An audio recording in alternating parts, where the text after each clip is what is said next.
मागील 3 महिन्यापासून आमच्या गावामध्ये तब्बल 15 ते 18 तास लोड शेडिंग असतं. त्यामुळे गावातील नागरिकांना पाण्याची अडचण होत आहे. पीठ दळण्यासाठी देखील तालुक्याच्या ठिकाणी जावं लागत आहे. त्याचबरोबर गावात लाईट नसल्यामुळे गावातील विद्यार्थ्यांना अभ्यास करण्याची अडचण येत आहे. सध्याला आमच्या गावातील विद्यार्थी ज्यांच्याकडे बॅटरी असेल, मेणबत्ती असेल अशा उपकरणावर ते अभ्यास करतात.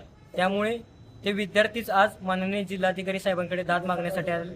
वारंवार आमच्या गावातील नागरिक असतील, काही ग्रामस्थ असतील, ते संबंधित MSCBचे अधिकारी आहेत, यांना तक्रारी दिली आहेत, निवेदन दिले आहेत, परंतु त्यामध्ये कोणतीही त्यांनी सोय केली नसल्यामुळे, विजेची सोय केली नसल्यामुळे आज विद्यार्थी माननीय जिल्हाधिकारी साहेबांकडे दाद मागण्यासाठी आलेले आहेत. प्रशासनाकडून आपल्याला काय सांगण्यात आलेलं आहे? आता या संबंधित विभागाचे अधिकारी आहेत, MSCBचे अधिकारी आहेत, तसेच माननीय तहसीलदार साहेब देखील या ठिकाणी आले आहेत. तुमचा प्रॉब्लेम सॉल्व्ह करू, तुम्ही आंदोलन या ठिकाणी स्थगित करा, असं त्यांनी आम्हाला आश्वासन दिल्यामुळे आम्ही थांबतोय. लाईटीसाठी आलो ते अभ्यासाला त्रास होते आणि जास्त लेट आम्ही आपली दिवा लावून अभ्यास करता, रात्री लाईट येत नाही. दिवस आली तर येत नाही. मग तुम्ही आज इकडे कुठे येऊन बसलं? लाईटिंगसाठी ते प्रॉब्लेम. तू किती वेळा आणि तुम्हाला कसा प्रॉब्लेम होतो? किती तास येते गावामध्ये लाईट? रात्री 10 वाजेपर्यंत येत नाही.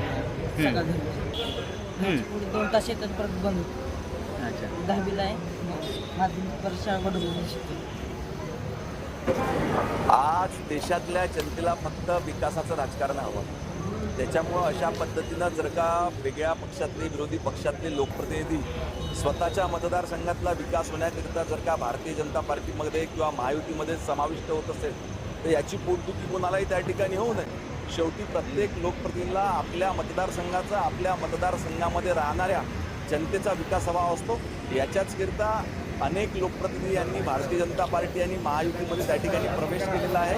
अशा पद्धतीचे दौरे काढून काही उपयोग त्या ठिकाणी उद्धव ठाकरेंना होणार नाही. आम्ही लाईटसाठी इथं बसलो आहोत. काय झाले गावात?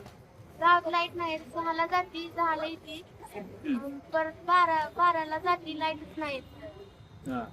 मग अभ्यास कसं करता तुम्ही? अभ्यास आम्ही मेणबत्तीला आम्ही करतो. मेणबत्ती पण 15 मिनिटं चालते, परत दिसते. आणि आम्हाला प्रत्येक विषयाचा सर वेगवेगळा अभ्यास देतात.